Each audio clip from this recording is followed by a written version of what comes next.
Bonjour à tous et bienvenue dans ce nouveau petit tuto bonus spécial demande d'Isabelle, notre amie Isabelle, qui voulait une petite bannière sticky pour mettre un bouton ou autre chose. Donc là l'objectif ça va être de créer un bandeau qui va faire la largeur totale de la page, avec des infos définies, des CSS définis qu'on aura choisi au fil de l'eau, et qu'elle soit stagnante, c'est-à-dire qu'elle reste toujours un peu comme la barre qu'on a ici, la barre search, qu'elle reste toujours en sticky, c'est-à-dire que qu'on scrolle ou pas, elle reste toujours apparente. Donc comme on n'a pas de spécificité, le mot est dur, de spécificité et de demande très précise, on va faire quelque chose de général. Donc on va aller dans notre back-office évidemment de Shopify, on va aller dans la partie Online Store, j'ai créé une duplication de mon template avec le bouton Action. Alors ça je le redis, je le reprécise bien parce qu'on a encore une personne qui ne l'a pas fait. Vous ne pouvez pas travailler le code et modifier le code sur la boutique qui est en ligne, c'est-à-dire sur votre template qui est en current theme. Ça, c'est complètement forbidden. C'est interdit, totalement interdit. C'est vraiment hyper dangereux et c'est bête parce que vous allez avoir des problèmes comme là, c'est arrivé à une personne du groupe. Toujours, avant de faire quoi que ce soit, je vais sur mon current theme, donc qui est le thème en ligne, je clique sur Action et je fais Duplicate. Ça me crée un duplicata de mon template sur lequel je peux travailler, qui va faire que si je fais des bêtises, pardon, si je fais des bêtises, ce sera pas en production, donc mon site ne sera pas abîmé et j'aurai rien perdu. Une fois que j'ai terminé mes modifications, là vous voyez j'ai fait un duplicata du thème, je l'ai renommé, donc action rename, en sticky bouton pour pouvoir travailler dessus, et vous voyez qu'à chaque fois qu'on a travaillé ensemble, j'ai créé des duplications. Pourquoi? Parce que je protège mon thème de défaut. Et du coup, ce thème par défaut, je peux même le télécharger pour en garder un backup, au cas où je fasse une bêtise, pour ne pas perdre toute l'ancienneté de ce que j'avais créé. Donc là, en l'occurrence, on va travailler sur le duplicata que je viens de créer. Je vais ouvrir une preview, puisqu'on va voir ce qu'on va faire, et je vais éditer le code, évidemment, pour pouvoir faire mes modifications. Donc n'oubliez pas, duplicate, content, duplicate, theme. Ça c'est vraiment... duplicate theme, pas content. Ça c'est du SEO. Duplicate theme, c'est vraiment primordial parce que là on a une personne qui a failli perdre tout son thème et qui a dû recommencer quasiment toute sa boutique. Donc encore une fois, sécurité avant tout. Donc là, comme on ne sait pas précisément où on va mettre notre barre, moi je vais le mettre partout, sur le template, hein, par défaut. Alors vous, évidemment, vous savez, puisque dans les épisodes précédents, vous avez vu comment identifier des endroits dans une page et comment identifier une page. Donc si vous voulez le mettre dans la page produit, vous savez que vous allez taper dans la page produit, etc. etc. Donc vous choisirez vous-même votre emplacement et vous mettrez dans votre barre ce que vous voulez. Par exemple, on a vu comment ajouter des boutons add to cart. Si vous voulez ajouter cette sticky bar dans la page produit avec un bouton add to cart, il suffit de regarder les dernières vidéos qu'on a fait, que je vous ai faites et que je vous ai mises en ligne. Et du coup, vous pourrez voir comment créer un bandeau avec un bouton add to cart, avec les variantes et tout ça. Donc là, on va juste faire le bandeau. Donc je me mets dans mon thème.liquid. On va évidemment travailler avec les CSS, donc les feuilles de style. Je vais ouvrir également le thème CSS.liquid. Si vous comprenez rien du tout à ce qu'on fait, c'est que vous avez sauté des vidéos, donc là je vous invite à arrêter tout de suite, et à retourner en arrière sur les 2-3 premières vidéos qui durent une dizaine de minutes, qui vont vous expliquer, qui vont vous permettre de comprendre où on en est. Allez, on avance. Donc le thème, je vais l'ouvrir, évidemment je vais les travailler dans mon body, puisque je vais rajouter du code. Donc comme toujours, je crée un petit commentaire, Antoine, ajout barre sticky. Je remets un deuxième commentaire parce que je suis un foufou pour dire que ça s'arrête ici, les modifications. Et ici, je vais créer un objet, donc une div, avec une classe, bien sûr, puisque je vais avoir besoin, d'ailleurs je vais le faire tout de suite, donc Antoine, sticky, bar, voilà. Ma div ici, c'est un container, donc les containers, on les ouvre, on les ferme, comme toujours. Donc je mets de l'espace pour travailler, indentation. Et ici, je vais rajouter une deuxième div avec une classe aussi que j'ouvre et donc, si j'y arrive, que je ferme. Et je vais reprendre le même nom de classe, hop, que je vais appeler content par exemple. Alors pourquoi je mets deux conteneurs? Le principe, c'est tout simple, c'est que sur ma boutique, je veux une barre, donc qui fasse la totalité de la largeur, dans laquelle, par exemple, je vais rajouter un bout de texte à droite, ou au milieu, ou à gauche, ou un bouton, etc., etc. Donc, il me faut d'abord un container, donc une div qui fasse la totalité de la largeur de la page, et dedans, j'aurai un autre container qui sera placé soit à droite, soit au milieu, soit à gauche, qui comprendra mon bouton ou je ne sais quoi. Donc, du coup, autant de containers que d'éléments et de sous-éléments. Donc ça, hop. Donc là, j'ai bien créé une première barre, la générale, qui s'appelle Antoine Sticky Bar. Et du coup, je copie sa CSS et je vais aller, d'abord j'enregistre, et je vais aller créer un style dans ma feuille de style. Donc là, je vais tout en bas, tout en bas, tout en bas. Je remets un commentaire comme à chaque fois. Antoine, ajout code. Comme ça, je sais à partir de là que tout ce qui s'y trouve, c'est moi qui l'ai ajouté. C'est une classe, donc c'est un point pour l'identification. Ouverture de l'accolade. Donc là, je travaille sur ma barre, c'est-à-dire celle qui fait toute la largeur. Donc là, on va lui mettre une position fixe.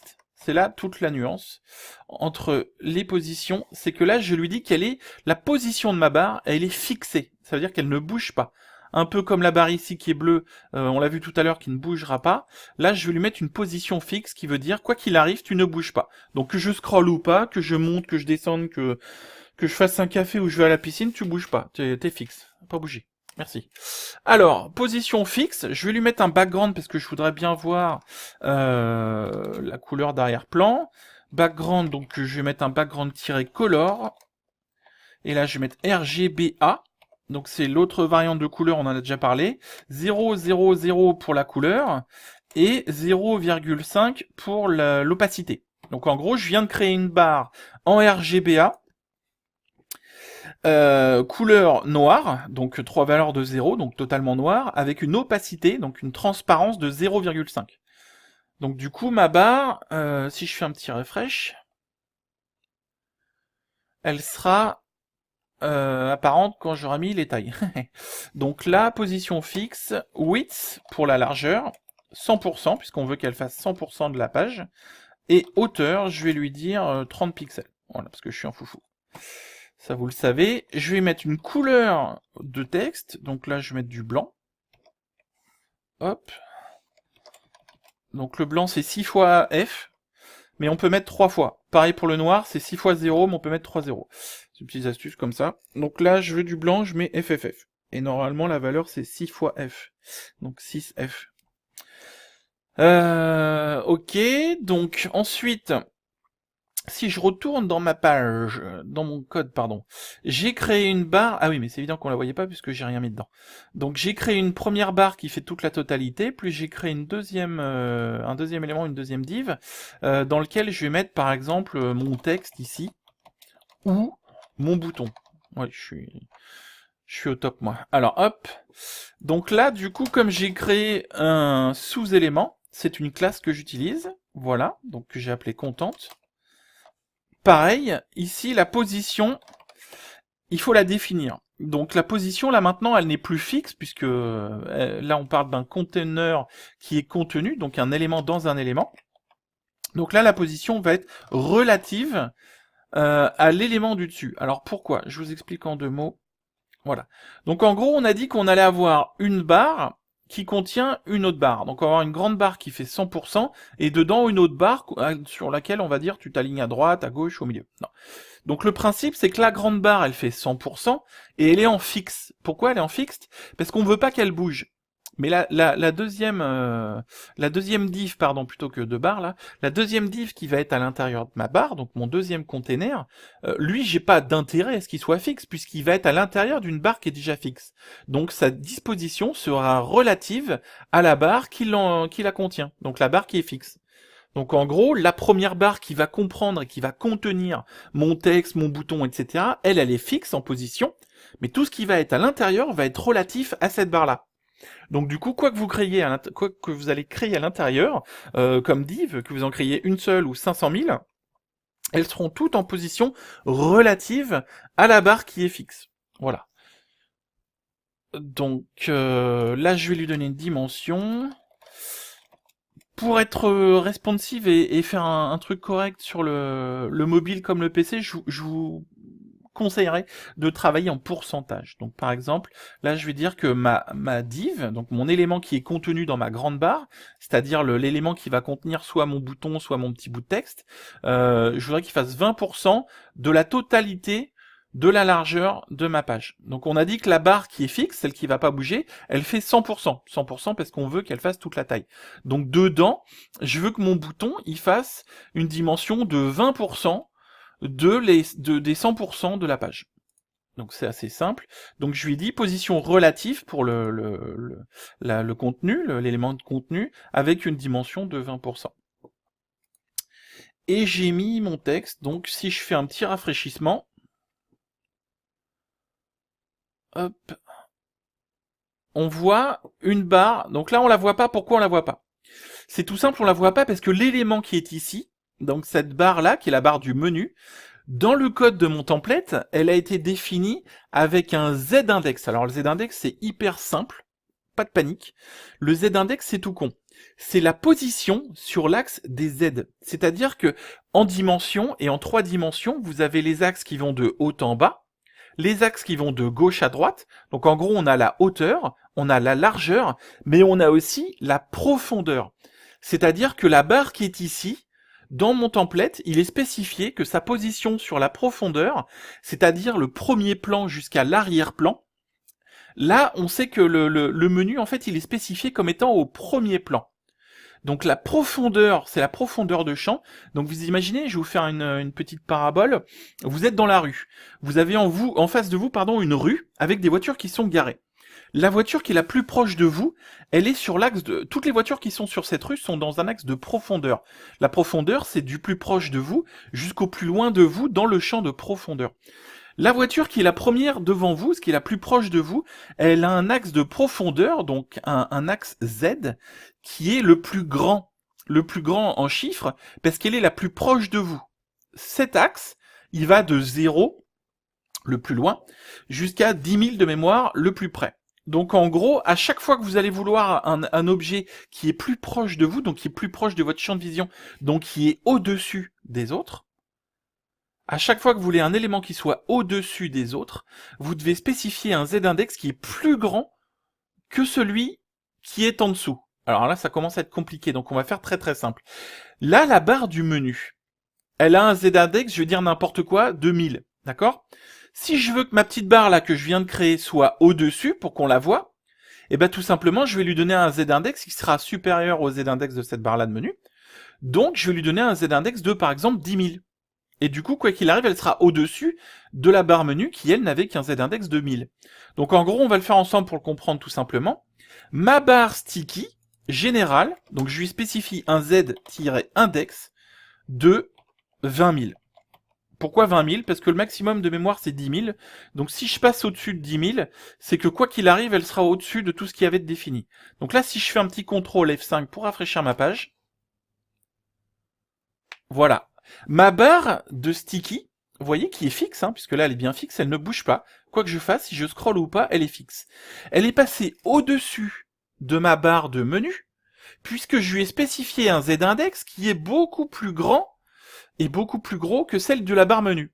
Donc vous voyez, la disposition, c'est que ma barre sticky que je suis en train de créer, elle vient de passer à un plan supérieur, donc plus proche de mon regard, donc plus proche de moi que la barre du menu. Voilà, c'est tout simple. L'axe des Z, donc il y a la hauteur Y, largeur X, profondeur Z. Donc l'axe de profondeur, qui est le Z, Z-index, je viens de le spécifier plus proche pour ma barre sticky que pour la barre du menu. Le Z-index, peut-être que ça paraît un petit peu compliqué au début pour les gens qui n'ont pas fait de 3D ou qui n'ont pas forcément des notions de 3 dimensions, mais je pense vous l'avoir bien expliqué. L'index du Z, c'est la profondeur du champ de vision.